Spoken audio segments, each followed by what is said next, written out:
3 ruang kelas SD negeri di negeri Asilulu hangus terbakar.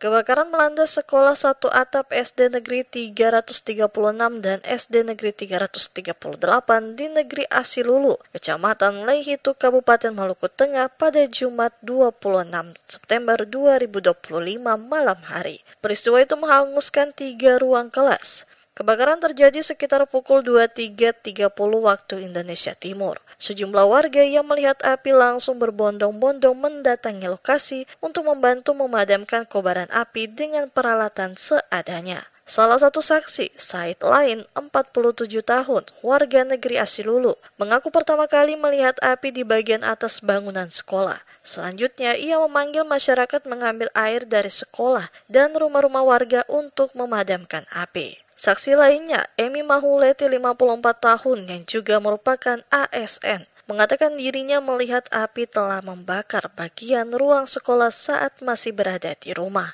Ia kemudian menuju lokasi dan melihat guru bersama warga berusaha menyelamatkan berkas serta buku-buku dari ruang yang terbakar. Api baru berhasil dipadamkan warga sekitar pukul 1.25 waktu Indonesia Timur pada Sabtu 27 September 2025. Tidak ada korban jiwa maupun luka dalam insiden tersebut. Namun, 3 ruang kelas hangus terbakar. Penyebab kebakaran diduga kuat akibat hubungan arus pendek listrik atau korsleting. Hingga Sabtu dini hari kondisi di lokasi kejadian telah terkendali.